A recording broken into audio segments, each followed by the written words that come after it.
ክርስቲያኖች ሁላችሁም ይሄንን ቪዲዮ እስከ መጨረሻ ለማዳመጥ ሞክሩ። በቀራንዮ የፈሰሰው ደም ማን ነው?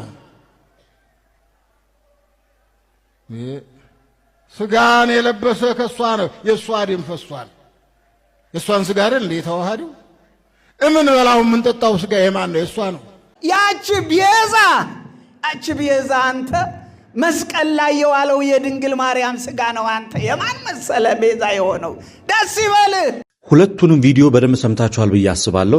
ብፁዕ አባታችን ቡራኪው ትድረሰን፣ እኛኛውም አባታችን በረከታቸው ትድረሰን። እውነቱን ለመናገር አባቶቻችን ወጥተው ሲያስተምሩ እኛ ልጆች የማዳመጥ ግዴታ አለብን። ነገር ግን ከዚህ ቀድሞ ለተሰራው ስህተት ምላሽ በሚመስል መንገድ ከሆነ እየተነገረ ያለው የበፊቱ ስህተት አደገኛ ሆኖ ሳለ አሁንም ሌላ ይህ አደገኛ ስህተት ነው ብዬ ነው የማስበው።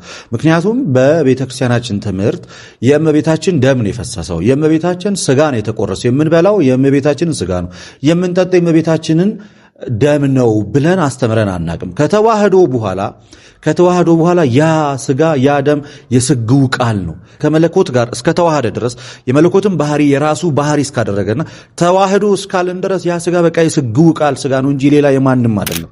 እመቤታችንን ምክንያተ ድኅነት ቤዛዊት ዓለም ናት የምንለውም እመቤታችን አስቀድማ ራሷን የጠበቀች ንጽሕት ሴት አካላዊ ቃል በኋላ መጥቶ ከሷ ስጋና ደም ነስቶ ሰው ሆነ። በዚህ ምክንያት ድኅነት፣ በዚህም ደግሞ ቤዛዊት ዓለም ናት ብለን እንጠራታለን እንጂ የፈሰሰው የሷ ደም ነው የተቆረሰው የሷ ደም ነው ብለን አይደለም። እንደዛማ መንል ከሆነ በጣም ከበርካታ የመጽሐፍ ቅዱስ ጥቅሶች ጋር ነው የምንጋጨው። የመጀመሪያው ትልቁ የምንጋጭበት ጥቅስ ዮሐንስ ወንጌል ምዕራፍ 1 ከቁጥር 14 ላይ ቃልም ስጋ ሆነ ካለ በኋላ ቁጥር 29 ላይ እነሆ የዓለምን ኃጢአት የሚያስወግድ የእግዚአብሔር በግ ነው የተባለ። የዓለም ኃጢአት የሚወገደው በእግዚአብሔር ልጅ በኢየሱስ ክርስቶስ ነው።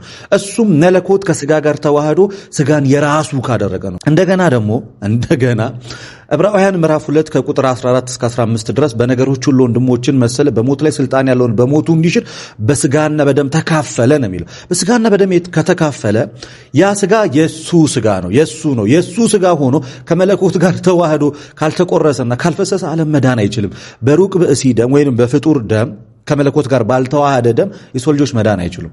እንደገና ጳውሎስ በኤፌሶን 1:7 ላይ በውድ ልጁ በደሙ በተደረገ ቤዛነታችንን ወይንም የኃጢአት ስርየታችንን አገኘ።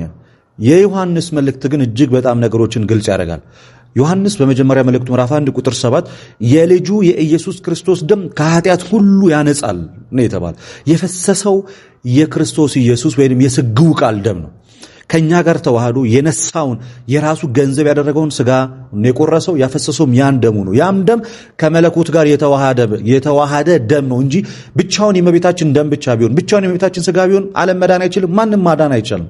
ማንምም ድነትን አያገኝም። እና ይሄ ትምህርት ድነታችንን እጅግ ጥያቄ ውስጥ የሚከት ይመስለኛል። እና አንዳንድ ጊዜ የሌላኛውን ስተት ለማረም ሌላ ስተት መስራቱ በራሱ አግባብ ነው ብዬ አላስብም። ስለዛ መጽሐፍ ቅዱስ በጣም በበርካታ ቦታዎች ላይ ደም ሳይፈስ ስርየት የለም ይላል። የፈሰሰው የስግው ቃል ደም ነው። ምንም እንኳን ከመቤታችንም ቢነሳው የራሱ ገንዘብ እስካደረገው ድረስ ያ ደም የሱ ደም ነው። ያንን ስጋ ከመቤታችን ቢነሳውም ከመለኮቱ ጋር እስካዋሃደው ድረስ የራሱና የራሱ ነው። ያ ስጋ የራሱ ነው። ያም ደም የራሱና የራሱ ብቻ ነው። ስርየትም ሊሰጥ የቻለው እኮ ያ ደም የእመቤታችን ስለሆነ ሳይሆን ከእመቤታችን የነሳውን ስጋና ደም ከመለኮቱ ጋር ስላዋሃደ ነውና ቤተክርስቲያናችን የምንበላው የእመቤታችንን ደም አይደለም፣ የምንጠጣውም የእመቤታችንን ደም አይደለም። የጌታ የኢየሱስ ክርስቶስ ወይንም የስግው ቃል ደም ነው። ሮሜ ምዕራፍ 5 ቁጥር 10 ላይ ጠላቶቹ ሳለን ከእግዚአብሔር ጋር በልጁ ሞት ነው የታረቅነው በእመቤታችን ሞት ሳይሆን በልጁ በኢየሱስ ክርስቶስ ሞት የሚሞትን ስጋ ከኛ ገንዘብ አድርጎ ነው የታረቀን እንጂ በእመቤታችን ስጋ አይደለም የታረቅነው። በስግው ቃል ስጋ ነው የታረቅነው ከሰው በነሳው ወይም ከእመቤታችን በነሳው። ዜራ ክብር